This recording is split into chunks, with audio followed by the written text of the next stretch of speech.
Bonjour, bienvenue à Inspiration. Eh bien, nous allons continuer sur notre sujet qui est les Valium ou les langues. Et vraiment, ce sujet-là, ça a tellement été vital dans ma vie chrétienne, comme parent pour mes enfants, comme pasteur d'église. C'est quelque chose que je ne pourrais pas réussir à faire comme je le fais si je n'avais pas dans ma vie cette âme-là d'être rempli du Saint-Esprit avec les évidences de parler en autre langue. Je ne pourrais pas le faire comme je le fais. Inutile d'y penser. Parce que, vous savez, comme j'ai dit, j'ai appelé ça les Valium ou les langues, parce que lorsque je vivais dans la peur, les Valium, ça endormait mes peurs, puis ça faisait rien d'autre. Tandis que les langues m'ont fait dominer sur les peurs et ils m'ont amené à vivre en plus que vainqueur. Amen. Alors, on a vu dans les autres capsules le pourquoi de parler en langue, les bénéfices de parler en langue, comment les apôtres s'empressaient d'amener les gens à cette connaissance du baptême du Saint-Esprit. Amen. Aujourd'hui, ce que je veux que l'on regarde, c'est qui peut parler en langue, puis quand est-ce que les langues cesseront. C'est très important. Parce qu'il y a beaucoup de confusion avec le baptême du Saint-Esprit et les évidences de parler en autre langue. Il y a beaucoup de confusion et vraiment, on va regarder à la première question, qui peut parler en langue? Amen. Qui? À qui c'est donné? Alors pour ça, on va aller dans Marc 16. On va tourner à Marc 16. Et puis, c'est le dernier chapitre de l'Évangile de Marc. Et Jésus leur a dit ceci, et je vais commencer à lire au verset 15. Puis il leur dit, allez par tout le monde et prêchez la bonne nouvelle à toute la création. Celui qui croira et qui sera baptisé sera sauvé, mais celui qui ne croira pas sera condamné. Voici les miracles qui accompagneront ceux qui auront cru. En mon nom, ils chasseront des démons, ils parleront de nouvelles langues, ils saisiront des serpents, s'ils boivent quelque breuvage mortel, cela ne leur fera point de mal, ils imposeront les mains aux malades, puis les malades seront guéris. Alors ici, on a la réponse. Qui peut parler en langue? Celui qui croit. La réponse est direct là. Voici les miracles qui accompagneront ceux qui auront cru. Si tu es un croyant, tu peux parler en langue. Si tu es un croyant, tu peux te faire imposer les mains, même pas croyant, là, tu peux te faire imposer les mains et tu seras guéri. Mais ça dit que nous, on imposera les mains aux malades et ils seront guéris. Si je suis croyante, je vais imposer les mains aux malades puis ils seront guéris. Si je suis croyante et que je m'adonne à boire un breuvage mortel, puis si je crois dans la parole, si je suis croyante, ça ne me fera point de mal. Si je suis croyante, je vais chasser des démons. Si je suis croyante, j'aurai le pouvoir de chasser des démons et je parlerai des nouvelles langues. Si je suis croyante, voici les miracles qui seront avec moi. Je pourrai faire ces choses-là. Alors, il n'y a pas personne d'exclu, sauf si tu ne crois pas, si tu n'es pas un croyant. Mais si tu es un croyant, voici ce qui t'accompagnera. Tu vas chasser des démons, tu vas parler des nouvelles langues, tu vas saisir des serpents. Si tu bois quelques breuvages mortels, ça ne te fera point de mal. Tu imposeras les mains aux malades, puis ils seront guéris. Ça dit que le Seigneur, après leur avoir parlé, fut enlevé au ciel, s'est assis à la droite de Dieu, et ils s'en allèrent prêcher partout. Puis le Seigneur travaillait avec eux et confirmait la parole par les miracles qui l'accompagnaient. Alors, ils sont allés attendre, ils ont été remplis du Saint-Esprit, ils sont mis à parler en langue. Pourquoi? Parce que ça les accompagnait. Parce que c'est ce qui accompagne qui? Un croyant. Tu crois, tu peux. Amen. Parce que des fois, il y en a qui disent, ben, c'est pas donné à tout le monde. Où est-ce que tu as pris ça dans la Bible? Je le sais où est-ce que tu as pris une écriture et que tu l'as sorti de son contexte puis que tu l'as appliqué là. Oui, ça, je le sais. mais c'est pas ce que la parole de Dieu dit. La parole de Dieu dit que ça accompagne ceux qui croient. Tu crois, tu peux parler en langue. Amen. Et bien, vraiment, parler des nouvelles langues est sur la même liste qu'imposer les mains aux malades. Est sur la même liste que chasser les démons. Est sur la même liste que si je bois quelques breuvages mortels, ça ne me fera point de mal. Comme lorsque je suis allé avoir le vaccin contre le COVID, eh bien, j'ai dit, Seigneur, il m'injecte quelque chose que je ne sais pas ce qu'il y a là-dedans, là, mais il y a une chose que je sais, c'est que je veux voyager puis je veux aller voir mes filles. Alors, je le fais pour ça. Alors, Père éternel, c'est un breuvage, ça, là, qui rentre dans mon corps puis qui est peut-être mortel. Mais je crois que ça ne me fera point de mal parce que je ne le fais pas par la peur, je le fais pour voyager. Alors, je suis allée me faire vacciner, puis un point, c'est tout. Mais voyez-vous, tu appliques parce que ça accompagne les gens qui croient. Pourquoi les gens disent, il y a des gens qui disent, oui, mais les langues, là, c'est plus de nos jours aujourd'hui. Où est-ce que vous avez pris ça? Si les langues, c'est où ils disent, c'est pas de Dieu. La Bible dit que quand tu pries en langue, tu parles à Dieu, c'est pas de Dieu. Où est-ce que vous prenez vos Écritures? Moi, des fois, je lance la Bible et je dis, montre-moi-les. Montre-moi-les. Parce que ça, c'est ma mesure. Hein? La parole de Dieu, c'est la mesure. Comme le tape à mesurer est la mesure d'un menuisier pour savoir la longueur de la table, pour savoir la longueur des meubles, bien moi, la Bible, c'est ma mesure. Montre-moi-la dans la Bible, on verra. On verra si c'est bien ça. OK? Pourquoi ils enlèvent le parler en langue, mais ils gardent l'imposition des mains pour les malades? Ou ils disent, elle avait un démon, on l'a chassé. Pourquoi qu'ils prennent une partie puis ils n'en prennent pas une autre? T'apprends tout ou t'apprends pas? Moi, j'impose les mains aux malades, puis si j'ai affaire à saisir un serpent, comme l'apôtre Paul l'a fait, il y avait une femme qui avait un esprit de python, puis elle les suivait depuis longtemps, puis elle faisait de la divination, puis il a chassé l'esprit de python, il a saisi le serpent qui était sur elle. Si je bois quelques breuvages mortels, ça ne me fera point de mal, puis je parlerai de nouvelles langues. C'est sur la même liste, j'en enlèverai pas un plus que l'autre. Ils sont tous là, je les veux tous. Tout ce que Dieu me donne, je le veux tous. Je le veux tout. Amen. Mais quand est-ce que ça va cesser, alors, les langues? Il faudrait savoir quand est-ce que ça va cesser. Parce qu'un jour, ça va cesser, oui. Puis pour ça, on va aller dans 1 Corinthiens 13. 1 Corinthiens 13. Alléluia. Merci Seigneur, mes petites pages sont collées. Bon. 1 Corinthiens 13. Et je vais lire à partir du verset 8. Ça dit, je pense que c'est ça que j'avais écrit, verset 8. Oui, c'est ça. L'amour ne périt jamais. Les prophéties seront abolies, les langues cesseront, la connaissance sera abolie. Imaginez-vous, qu'est-ce qu'on connaît, là? Ça va partir un moment donné. Pourquoi? Parce qu'on connaît qu'un petit peu. Puis quand on va arriver face à face avec Dieu, on va s'apercevoir qu'on ne connaissait rien. Ça va être aboli un jour. Car nous connaissons en partie, puis nous prophétisons en partie. Mais quand ce qui est parfait sera venu. Voyez-vous, il parle du retour de Jésus. Parce que là, il s'adresse à une église où les gens sont sauvés, puis ils connaissent que notre Seigneur Jésus-Christ est venu, puis il est mort, puis il est ressuscité des morts. Là, il parle à eux autres, puis il dit, quand il sera venu, autrement dit, mais qu'il revienne là. Mais quand ce qui est parfait sera venu, ce qui est partiel va être aboli.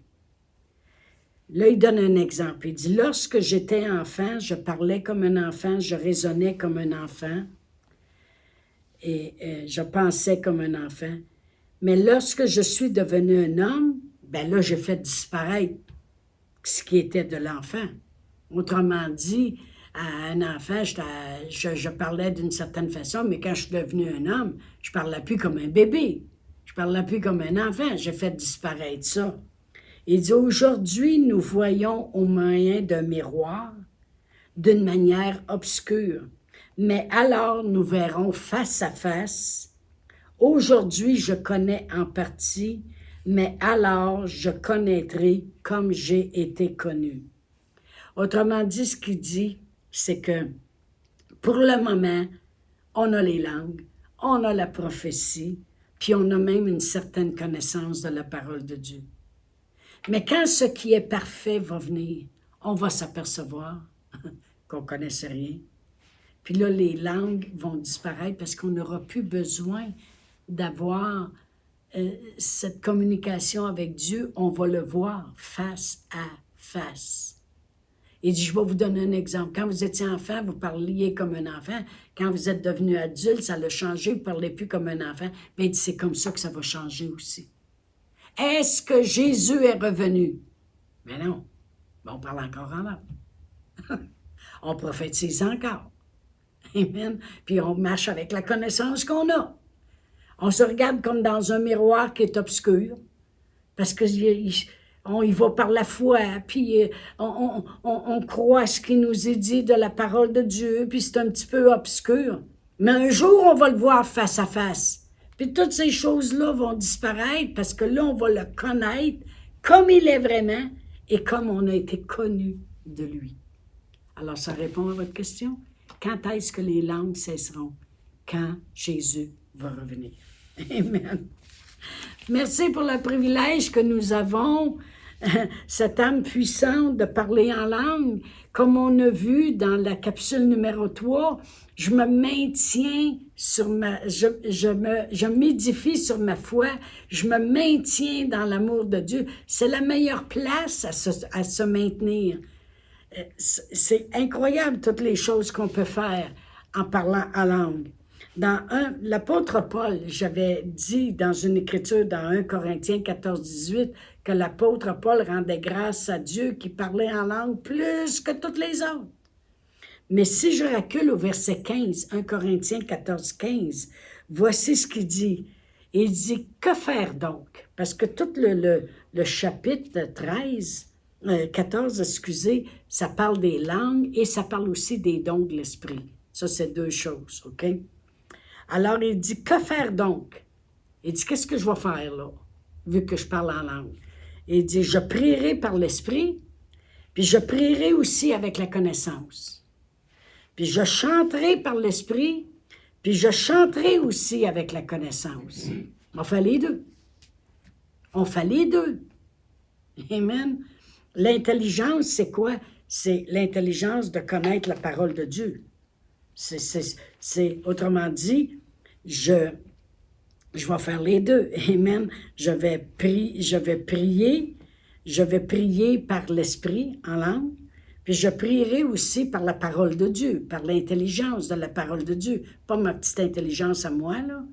L'intelligence de la parole de Dieu, ce que Dieu me promet. Je vais chanter par l'esprit, puis je chanterai aussi par l'intelligence de la parole de Dieu. Moi, des fois, je la chante, la parole de Dieu. Je peux prendre un psaume puis le chanter. La parole de Dieu, elle chante, si on veut. On chante des chants dans l'Église comme il y en a un, c'est parce que là, j'ai pas mon écriture là, mais ça dit « Voyez quel amour le Père nous a témoigné pour que nous soyons appelés enfants de Dieu. » Je pense que c'est dans Jean, mais je ne suis pas certaine. Ça, c'est Pierre. Ça, c'est... En tout cas, je le trouverai pas là, parce que je le cherche, c'est tout le temps comme ça. Et puis, mais c'est pas grave. Ah, OK, je l'ai trouvé. C'est pas une écriture qui est sur ma feuille, c'est juste pour vous montrer. Dans 1 Jean 3, ça dit « Voyez quel amour le Père nous a témoigné pour que nous soyons appelés enfants de Dieu, et nous le sommes. Si le monde ne le connaît pas, c'est qu'il ne l'a pas connu. » Mais nous autres, on le chantait, ça. « Voyez quel amour le Père nous a témoigné, pour que nous soyons appelés enfants de Dieu, pour que nous soyons appelés enfants de Dieu. » La parole de Dieu, elle se chante. Le dimanche, là, on chante des chants, c'est tout tiré de la parole de Dieu. L'apôtre Paul, il dit, c'est quoi que je vais faire? Il dit, je vais prier en langue, puis je vais prier la parole de Dieu. Je vais chanter en langue, puis je vais chanter la parole de Dieu. On chante aussi en langue. Kuriala marase keremeriene, irionomoro kuriala marase remerene. Alléluia. Moi, j'ai chanté en langue des heures et des heures de temps, rester dans la présence de Dieu. Je m'édifiais sur ma très sainte foi, puis je me maintenais dans l'amour de Dieu. Ça, c'est des choses importantes à faire. Amen. Gloire à Dieu. Nous sommes limités, mais nous avons l'illimité à l'intérieur de nous. Si tu peux passer par-dessus ta tête qui dit, parce que je sais, moi, quand j'ai commencé à parler en langue, puis à prier en langue, ça me disait, tu penses que tu fais de quoi, hein? Tu penses là, que t'es bibabo, babi, bibi, là, que tu changes bien des affaires, hein? Tu penses que tu te penses intelligente, là. Regarde les femmes dehors, là, ils sont après à prendre un café, ils jasent. Toi, t'es dans la maison. Il m'en a dit des affaires, mais je continuais pareil. OK? Parce que lui, il veut que tu arrêtes parce qu'il connaît la puissance du parler en langue. Il va tout faire pour t'arrêter. Il va t'empêcher même de commencer. OK? Mais si toi, tu es capable de passer par-dessus, puis de dire, je m'en fous pendant 1 heure de temps, que je ne sais pas ce que je dis, mais la parole de Dieu dit. Ça, c'est marcher par la foi. Mais si tu es capable de faire ça, tu vas être capable de passer par-dessus quand le Saint-Esprit va continuer avec sa guidance et qu'il va te dire, supposons, il va te dire, va à la maison à côté, là, puis la personne est malade, puis je te dis, va à la maison à côté, tu vas dire, hey, si j'arrive là, il n'y a personne de malade, tu pensais m'en faire rire de moi. Mais tu vas être capable de passer par-dessus parce que tu es habitué de passer par-dessus qu'est-ce que ta grosse tête est en train de te dire. Et voilà, c'est comme ça qu'on devient guidé du Saint-Esprit. Le baptême du Saint-Esprit, c'est la partance, hein? Mais c'est une chose qui demeure longtemps. Que dis-tu quand tu parles en langue? Je vais le dire rapidement. Dans Actes 2, 11, lorsqu'ils furent tous baptisés du Saint-Esprit puis qu'ils se mirent à parler en autre langue, la parole de Dieu nous dit qu'il y a eu même les dons de l'Esprit, il y a eu la diversité des langues puis l'interprétation des langues. Il y a eu même les dons de l'Esprit qui se sont ajoutés à ce phénomène-là, cette journée-là. Et au verset 11, ça dit, « Comment les entendons-nous parler des merveilles de Dieu. » Tu veux savoir ce que tu dis en langue? Tu parles des merveilles de Dieu. On a lu dans 1 Corinthiens 14, 2 qu'on dit des mystères, des divins secrets. On a lu ça aussi. Dans 1 Corinthiens 14, 17, là j'ai lu tantôt que l'apôtre Paul, il disait, que je vais faire les deux, je vais prier en langue, puis je vais chanter en langue, puis je vais parler en langue, puis, mais au verset 17, ça dit, j'y arrive, ça dit, « Tu rends, il est vrai, d'excellentes actions de grâce, mais l'autre n'est pas édifié. » Ça, il disait ça, lorsque tu pries en langue, il dit, « Tu rends, il est vrai, d'excellentes actions de grâce. » Ça veut dire que tu ne vas pas juste dire « Merci Seigneur, merci Seigneur ». Tu rends d'excellentes actions de grâce. Tu peux être en train de dire « Ô Dieu puissant, créateur de l'univers, toi qui as ouvert les mers, tu rends d'excellentes actions de grâce. » Tu parles des merveilles de Dieu, tu dis des divins secrets, tu rends d'excellentes actions de grâce. Amen. C'est incroyable les choses que tu peux dire en langue et que l'Esprit t'habitue à dire. Alors il dit, je prierai par l'Esprit, je chanterai par l'Esprit, je prierai dans la connaissance, je chanterai dans la connaissance. Qui peut parler en langue? Tous les croyants, sans exception, peuvent parler en langue. Amen. Alors, je sais que j'ai passé vite, mais je vous donne au moins les points importants de cet merveilleux outil que nous avons. Alors, je vous dis à la prochaine. Chantal Paulus est avec vous tous les jours du lundi au vendredi sur Facebook et YouTube. Vous pouvez écrire à Chantal en privé sur Messenger. Si vous avez manqué une capsule, retrouvez-la sur la section vidéo de Facebook. ou sur YouTube si vous désirez faire un don par Interac. Voici l'adresse courriel capsule.inspiration au pluriel @gmail.com. Le mot de passe est inspiration au pluriel. Vous pouvez aussi faire un don par www.eslr.org/dons. Veuillez indiquer en mémo Capsule Inspiration.